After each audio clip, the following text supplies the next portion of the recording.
Assalamualaikum warahmatullahi wabarakatuh. Salam sehat selalu dari Jalan Taman Bunga 4, lantai 3 Kota Gorontalo, di studio Ruang Aspirasi Gorontalo, fokus dan berimbang. Begitu membahas tentang persoalan hukum, politik, ekonomi, sosial, budaya, dan juga kriminal, dan juga agama.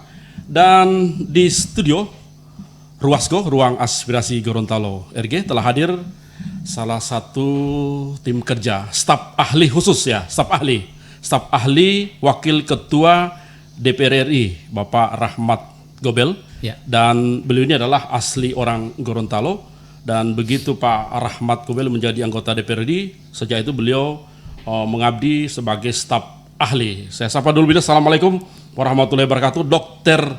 Charles Budidoku. Waalaikumsalam. Sehat Pak Dokter? Alhamdulillah. Ya. Tadi saya naik ke lantai 3. Iya. Tangganya begini. Jadi memang ke Ruasgo ini harus punya 2 jantung. Olahraga ya. Insya Allah. Ya, makanya saya tanya sehat. Kalau sehat tentunya, kalau dokter bilang kalau tidak sehat tidak bisa jalan ini semua programnya. Tidak bisa. Ya, alhamdulillah hari ini dalam keadaan sehat walafiat. Kita mesti bersyukur. Ya, dan hari ini saya akan berdiskusi dengan Pak Charles Budidoku, Pak Dokter ini, terkait fungsi dan tugas beliau sebagai staf ahli Bapak Rahmat Gobel. Kemudian juga saya membaca salah satu media bahwa kantor Bapak di Nasdem itu sudah ada kantor yang baru yang begitu megah yang ada di Kota Gorontalo. Tentunya ada program-program baru di situ, nanti akan dijelaskan. Kemudian yang terakhir kita akan berbicara tentang fungsi daripada riset dan teknologi terkait digitalisasi atau IT. Ya. Jadi hari ini saya persilakan Pak Dokter, atau lebih supaya akrab saya panggil Kakak Budi aja. Kakak CBD. Kakak CBD. Cinta bangun daerah. Cinta bangun daerah. Baik Kakak CBD, saya berdiskusi 15 menit, saya persilakan Kakak CBD menjelaskan tentang fungsi daripada staf ahli Wakil Ketua DPR Rahmat Gobel. Silakan. Ya, jadi fungsi staf ahli itu, tenaga ahli adalah membantu dan mendukung tugas-tugas kedinasan dari anggota DPR RI. Ya. Dan membantu dalam mensupport data semua ke AKD, alat kelengkapan Dewan. Ya. Nah, kita ketahui bersama bahwa DPR mempunyai 3 fungsi utama. Ya.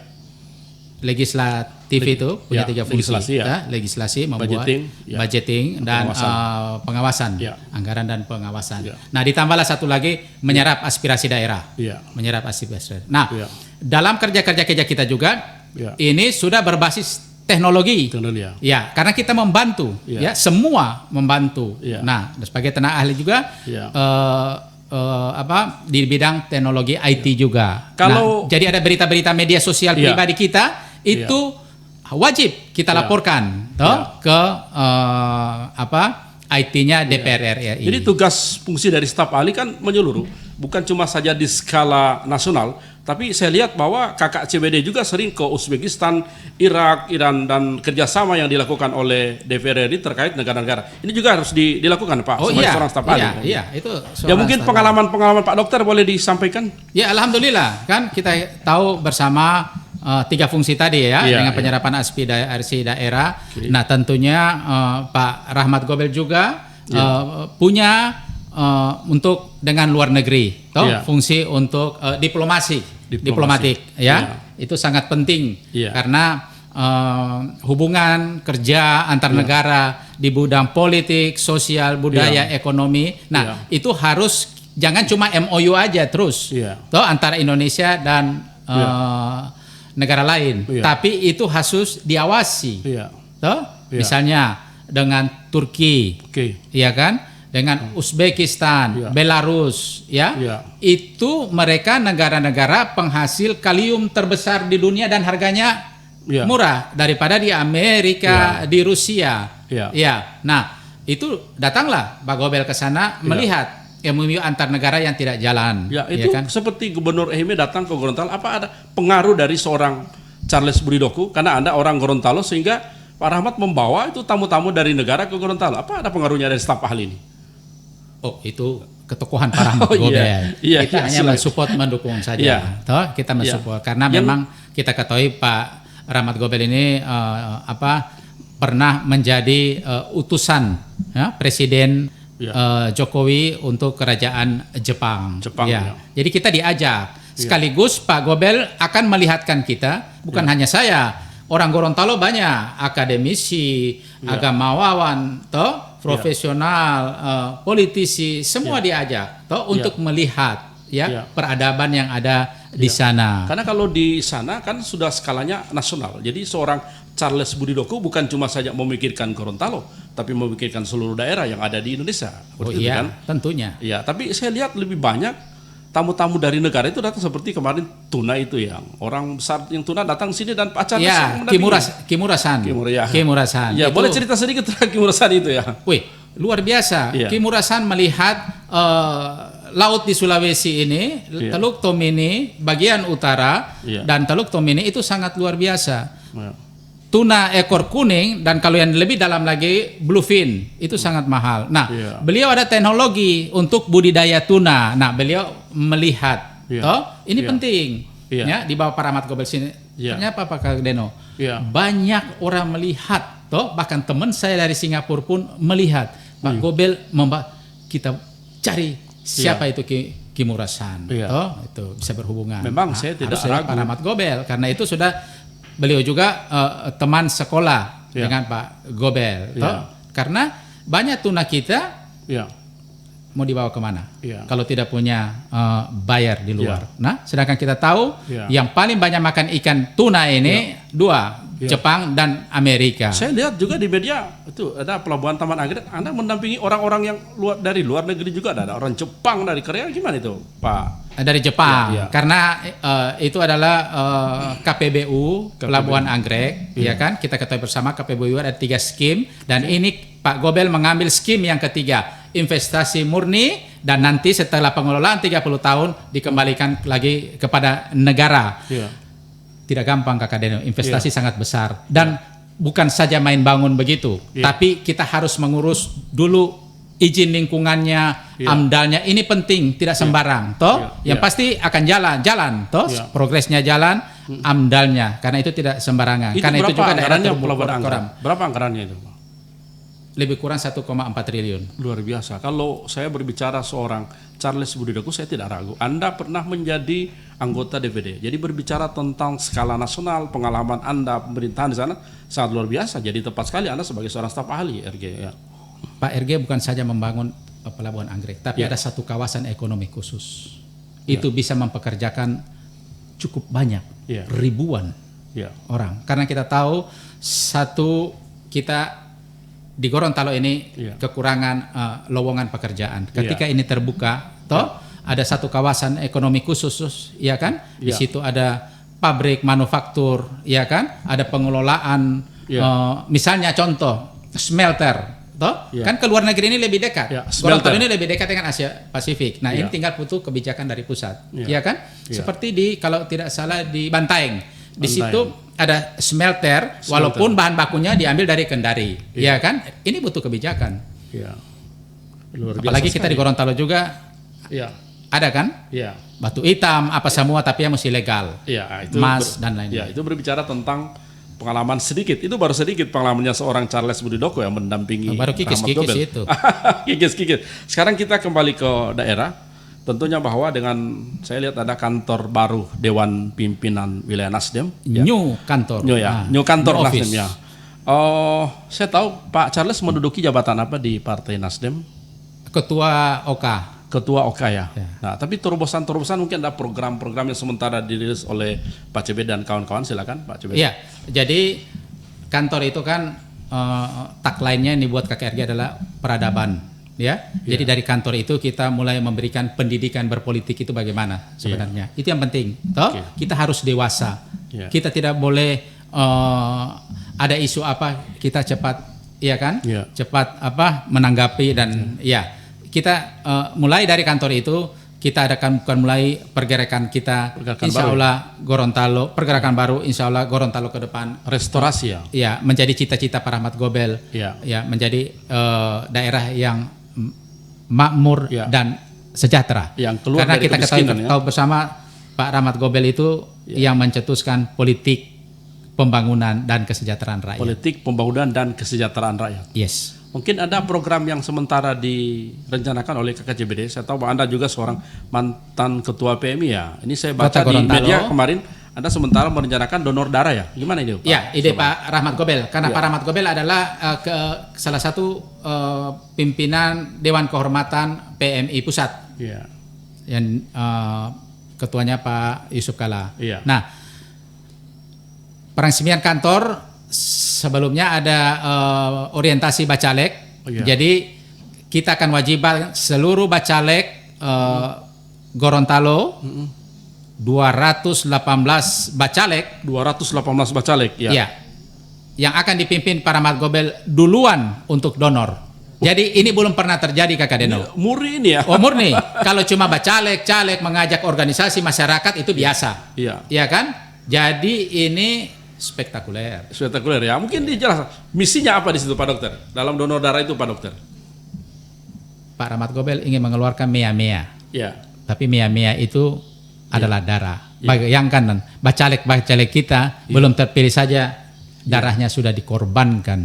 Ya, luar biasa. Merinding saya mendengar itu Kakak Deno. Iya. Ucapan Kakak. Rencananya kapan Pak? Tanggal 11 Tanggal 11 ya. Di mana Pak lokasinya? di kantor baru. Di kantor baru ya. Oh, DPAC. Panasonic bos, dingin. Besok ada spanduk di depan situ. Iya. Oh, Iya. spektakuler. Spektakuler ya. Baik Pak Dokter. 1 kali 10 meter. Sekarang kita berbicara tentang fungsi daripada media.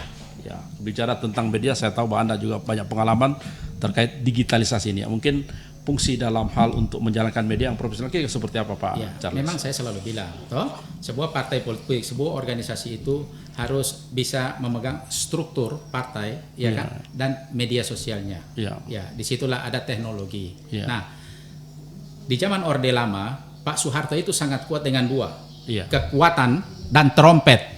Kekuatan itu adalah kekuatan tentara, pasukan, Iya. yang kalau di Gorontalo bilang butota. Ini Jangan penting. koret orang, butota keluar. Ini penting ini, mesti disampaikan iya, bagi ilmu nih kekuatan. KKCBD. Dan trompet. Trompet itu departemen penerangan. Coba lihat. Ya. Semua program Pak Harto masuk sampai di periferi desa. Padahal beliau belum datang ke sana. Masuk. Iya, iya. Iya. Iya kan? Iya. Tersosialisasi ke masyarakat. Iya kan? Jadi masyarakat itu ada optimisme Iya. bahwa pemerintah pusat hadir di desa Iya. lewat media. Jadi itulah pentingnya media. Memang sekarang dengan zaman ini sudah berubah, sudah modern, ya. Instan, semua maunya instan. Dunia itu sekarang cuma ada di satu sini, di HP. Iya. Dunia itu ada di HP sini. Semua Iya. mau bayar pembayaran apa, iya kan? Bahkan orang mau nikah pun akta ada di sini semua. Iya. Ya, semua sudah berbasis online semua. Jadi seseorang itu sudah bisa menjadi, kalau dulu kan media mesti ada editor, mesti ada redaktur. Toh kita di Facebook, di TikTok, di Instagram. Twitter, Instagram, kita sudah bisa jadi redaktur sendiri, kita menjadi editor sendiri. Toh makanya dibantu. Nah, tugas media itu melihat potensi-potensi yang ada di mana-mana itu dikumpulkan, toh dikumpulkan, disaring, itulah yang disiar lagi oleh sebuah organisasi atau partai politik. Iya.